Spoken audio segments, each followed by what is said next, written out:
Across the world, in dozens of countries, protesters have taken to the streets. The demands in each country may be unique, but demonstrators are united in frustration with economic disparity and unrealized economic expectations. We begin in Lebanon, where, as special correspondent Jane Ferguson reports, anger at the government crosses religious and political divides. In Lebanon, defying religious divisions is a revolutionary act in and of itself. This protest movement, less than 10 days old, aims to overcome decades of deep sectarianism that have led to a corrupt government and devastating economic crisis. Corruption and bad leadership have made Lebanon the second most indebted country in the world. It may default on its debts if it doesn't balance its annual budget. The government has tried to claw its way out of the financial disaster by promising reforms, but demanding more taxes. These people have had enough. I'm an engineering student. Here there's nothing for sure. You have to fight, it's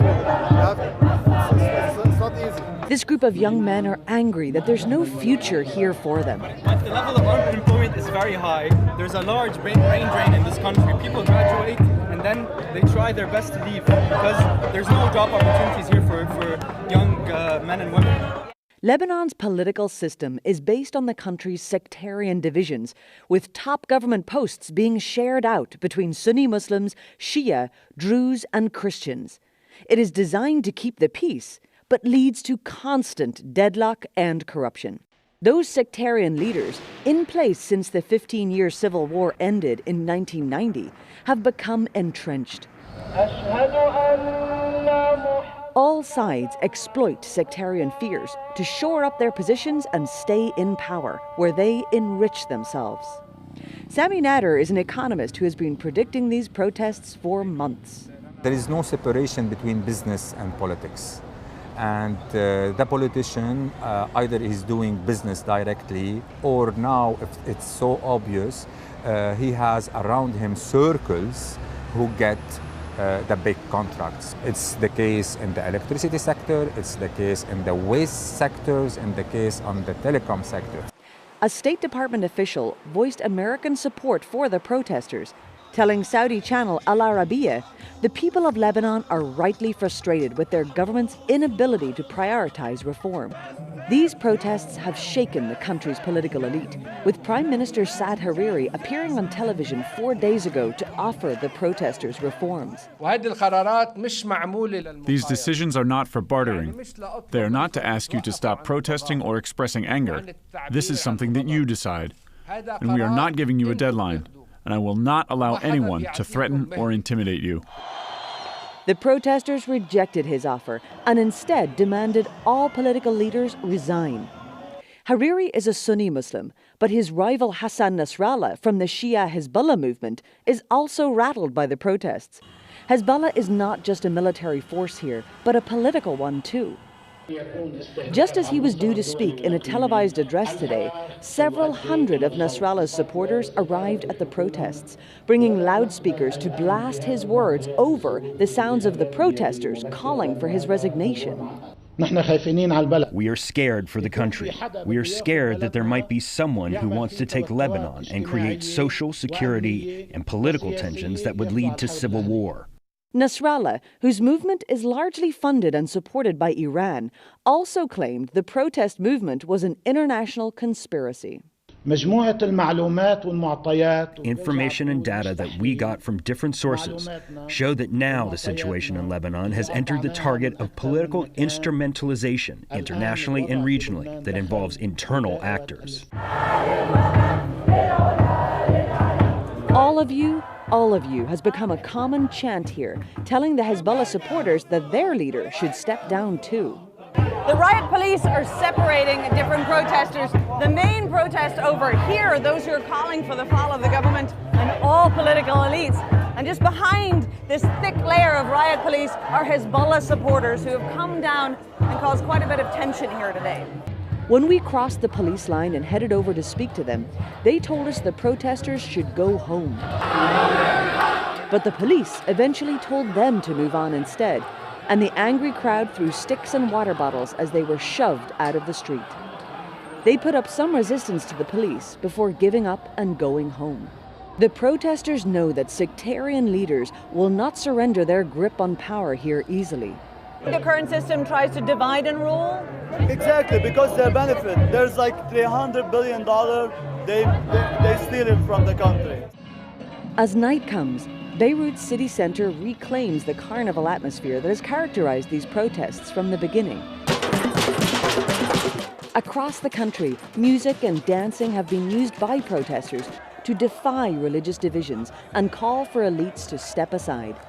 Keeping their movement peaceful and united will be just as great a challenge as creating real political change. For the PBS NewsHour, I'm Jane Ferguson in Beirut, Lebanon. And I'm Nick Schifrin with a look at protests 8,000 miles away in Chile. For the past week, Chileans have also filled city streets to create a leaderless, spontaneous movement calling for fundamental reforms.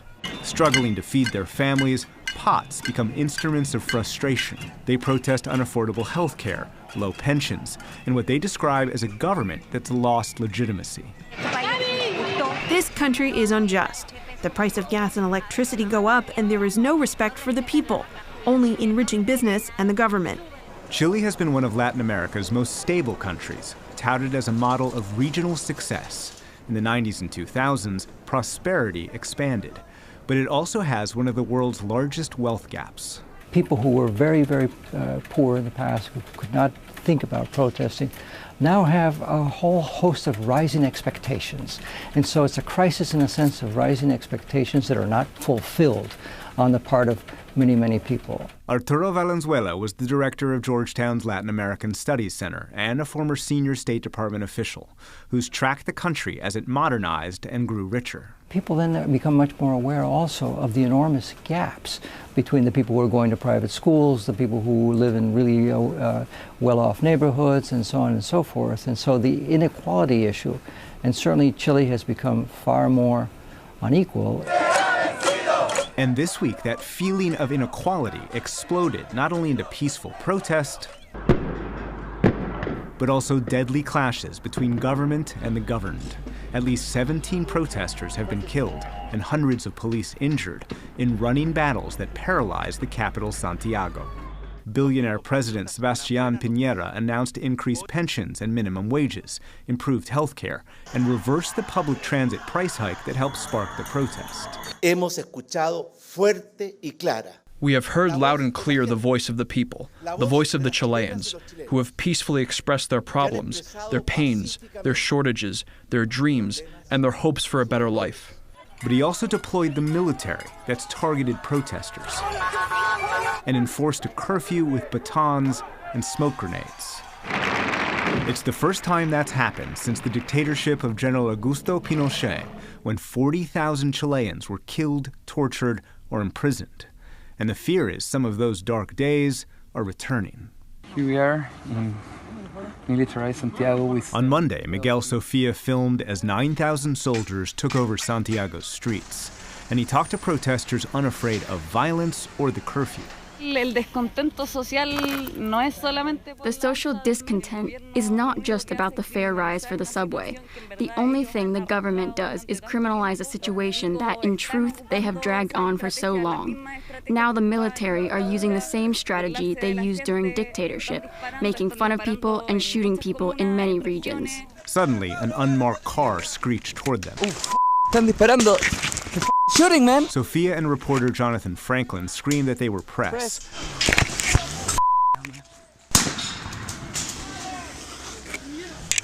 Muestra.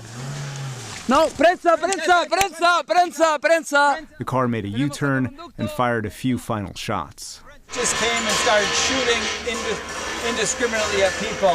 We had to hide behind this tree. The bark off here. Shotgun blast. You can see different pieces of the tree were blown away. We were fortunately behind the tree, but they were shooting at people. More coming. They could have been unmarked police or provocateurs, but this kind of violence in Chile hasn't been seen in decades, and it's not going to stop. I'm not in favor of violence at all. In fact, I have never liked it. But I think it is the only way that they will listen to us. Many citizens are probably going to say, well, look, we need to take care of the violent elements right here. But on the other hand, it's quite clear that there is an opening right here for significant abuses of human rights on the part of the authorities when a protest is repressed in that way. The UN vows to investigate reports of human rights violations, and protesters say the government's concessions are too little, too late. That's the same message from many protesters around the world, not only in Chile and Lebanon, but also in Iraq, in Haiti, and in Ecuador. All these protests have local causes and local politics, but they're all organized online, and protesters object to widespread economic disparity and increased but unrealized expectations. And the underlying problems they demand fixed are not easy for any government to deliver.